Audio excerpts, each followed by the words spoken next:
मोदी सरकार ने आम आदमी को बड़ा तोहफा दिया। स्मॉल सेविंग स्कीम पर ब्याज 0.70% तक बढ़ा दिया।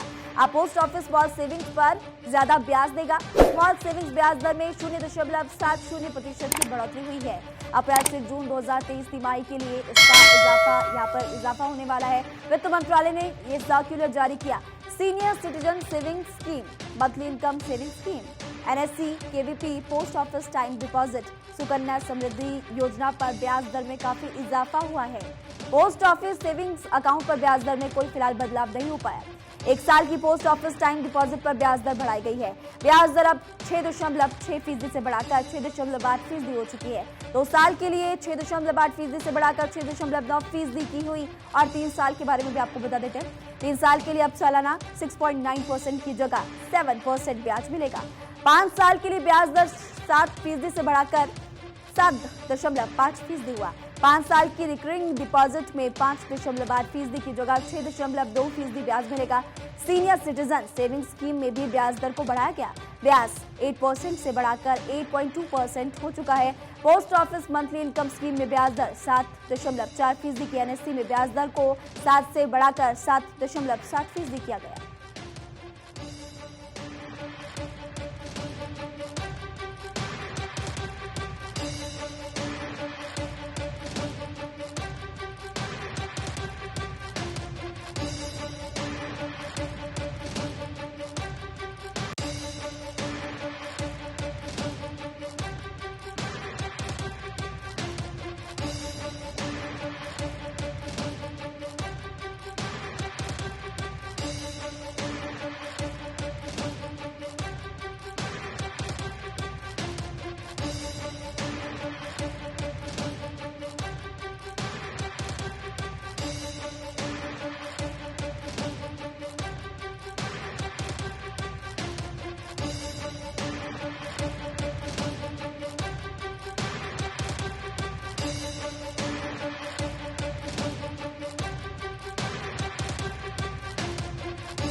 फरवरी 2023 का भारत सरकार का लेखा जोखा। फरवरी 2023 तक 20,39,728 करोड़ रुपए प्राप्त हुए हैं। 17,32,193 करोड़ रुपए राजस्व से मिले। और आपको बताते हैं विस्तार से 2,48,635 करोड़ रुपए गैर कर राजस्व मिला है।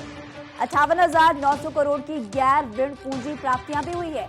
गैर ऋण पूंजी प्राप्तियों में 20,229 करोड़ के ऋण की वसूली भी हुई। 38,671 करोड़ की विविध पूंजी प्राप्तियां शामिल है।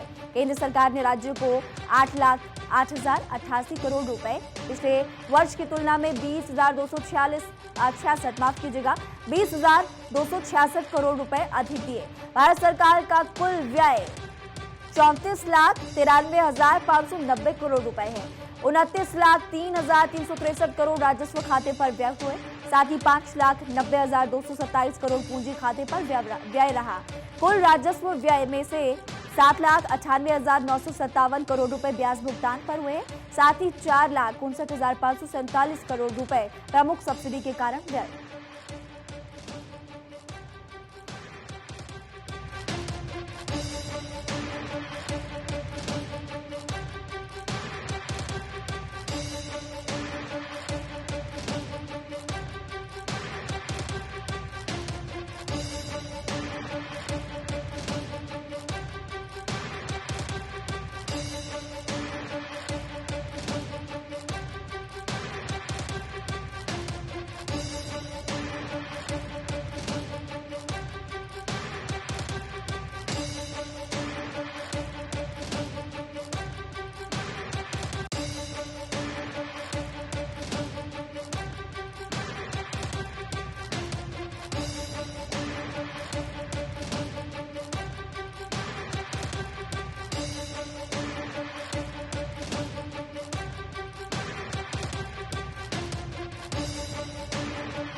कोची में नौसेना विमान यार्ड का होगा आधुनिकीकरण। जी हां, नौसेना विमान यार्ड आधुनिकीकरण पर 470 करोड़ रुपए का समझौता हुआ। रक्षा मंत्रालय का अल्ट्रा डायमेंशन प्राइवेट लिमिटेड से समझौता हुआ है। 3 सालों में 1.8 लाख मानव दिवस रोजगार सृजित होंगे। साथ ही नौसेना की विमानन प्लेटफॉर्म्स की परिचालन तत्परता भी बढ़ेगी। मेंटेनेंस के लिए बाहरी एजेंसियों पर निर्भरता भी कम हो जाएगी। 24 करोड़ रुपए से परियोजना निगरानी सलाहकार का अनुबंध है। वेकॉन लिमिटेड रांची को बनाया गया परियोजना निगरानी सलाहकार।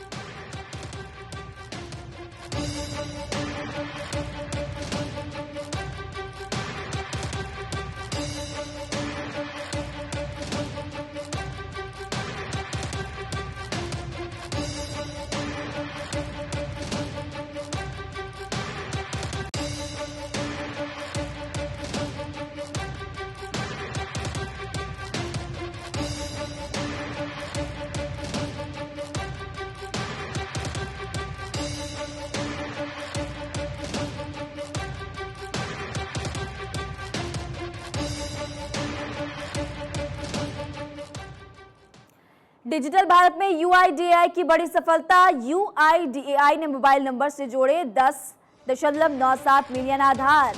फरवरी में मोबाइल नंबर्स के साथ 10.97 मिलियन आधार जोड़े गए। जनवरी से 93% अधिक आधार मोबाइल नंबर से जोड़े गए। फरवरी में आधार प्रमाणीकरण लेन देन 13% बढ़ गया। 13% बढ़कर 226 करोड़ पार पहुंचा आधार प्रमाणीकरण लेन देन। भारत में सभी क्षेत्रों में आधार को अपनाने और उपयोग में वृद्धि देखने को मिली, यानी कि बढ़त देखने को मिली है। फरवरी में 226.29 करोड़ आधार प्रमाणीकरण लेन देन हुए।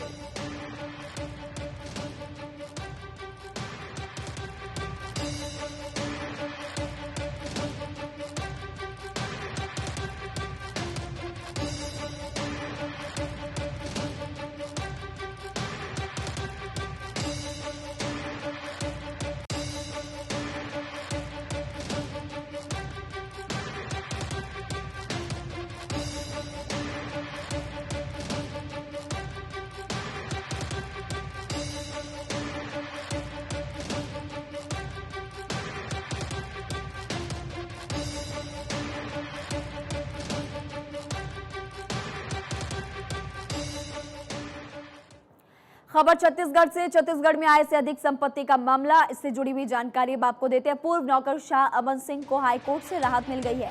अमन सिंह की ओर से दायर की गई अग्रिम जमानत याचिका मंजूर हो चुकी है। ये भी आपको बता दें कि अब उन्हें ईओडब्ल्यू गिरफ्तार नहीं कर सकती है। राकेश मोहन की बेंच ने इस मामले में अपना फैसला सुना दिया।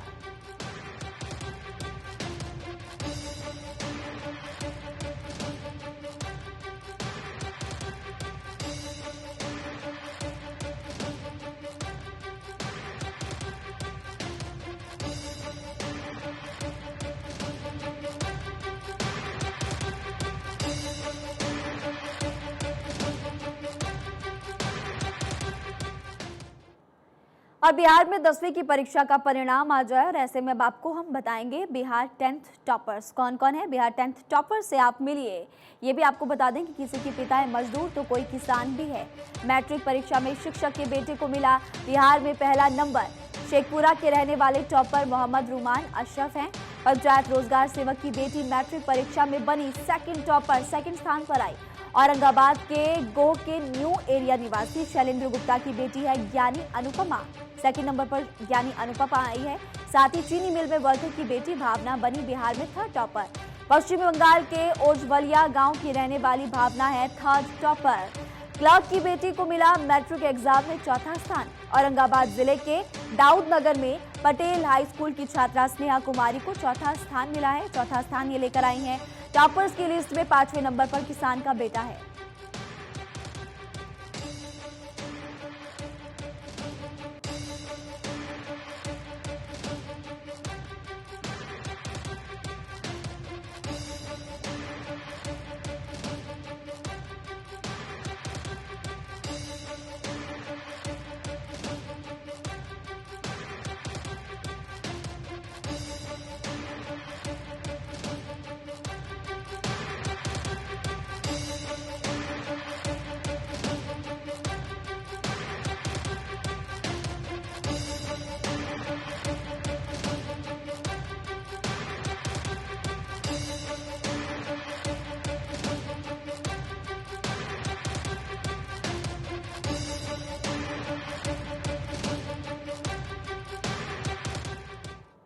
अब खबर कतर से, क्या कतर में कैद नौसेना अफसर लौट पाएंगे? ये सबसे बड़ा सवाल। 7 महीने बाद भी कैद है नौसेना के अफसर। 7 महीने हो चुके हैं, नौसेना के अफसर अभी भी कैद हैं और इसीलिए हम ये सवाल पूछे। 30 अगस्त 2022 को कतर में 8 रिटायर्ड ऑफिसर्स की गिरफ्तारी हुई थी, बिना आरोप मुकदमा चलाने की तैयारी। कतर की अदालतों में मुकदमों का सामना करना पड़ेगा।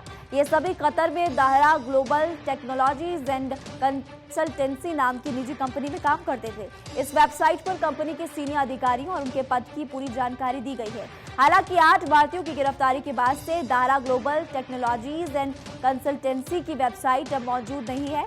नई वेबसाइट में कंपनी का नाम दाहरा ग्लोबल है। इसमें कंपनी से QENF का कोई कनेक्शन नहीं दिखाया गया। भारत के विदेश मंत्री जयशंकर अब तक 3 बार कतर का दौरा भी कर चुके हैं। इससे पहले सुषमा स्वराज साल 2018 में कतर जाने वाली पहली भारतीय विदेश मंत्री भी बनी थी। दोनों देशों की नौसेनाएं एक साथ एक्सरसाइज करती है।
राहुल अब MP नहीं, इसलिए कोर्ट में पेश हो सकते हैं, शिकायतकर्ता की तरफ से कहा गया। राहुल गांधी की मुश्किलें कम होने का नाम फिलहाल नहीं ले रही। अब एक RSS कार्यकर्ता ने ठाणे कोर्ट को सूचित किया कि जिस तरह से गुजरात कोर्ट ने राहुल गांधी को दोषी ठहराया, वैसा ही एक मामला ठाणे कोर्ट में भी है। क्योंकि अब राहुल सांसद नहीं है तो उन्हें मिली स्थायी छूट रद्द की जाए और अब वो मानहानि मामले में कोर्ट में पेश हो सकते हैं। कार्यकर्ता ने व्यक्तिगत पेशी से स्थायी छूट का आग्रह करने वाले गांधी के आवेदन का विरोध किया है। शिकायतकर्ता राजेश कुंटे ने राहुल के एक भाषण पर साल 2014 में भिवंडी मजिस्ट्रेट की अदालत में एक निजी शिकायत दर्ज करवाई थी।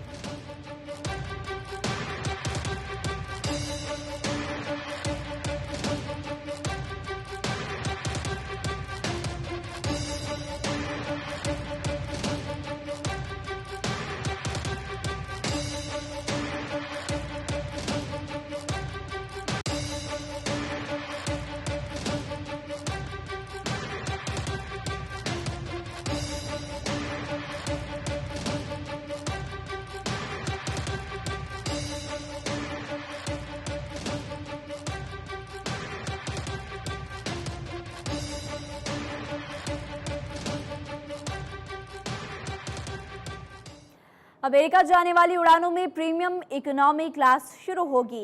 एयर इंडिया अमेरिका जाने वाली चुनिंदा उड़ानों में 15 मई से प्रीमियम इकोनॉमी क्लास शुरू करेगी। जी हां, ये भी आपको बता दें कि ये सुविधा शुरू में Bengaluru, San Francisco, Mumbai San Francisco और मुंबई न्यूयॉर्क रूट पर होने वाली है।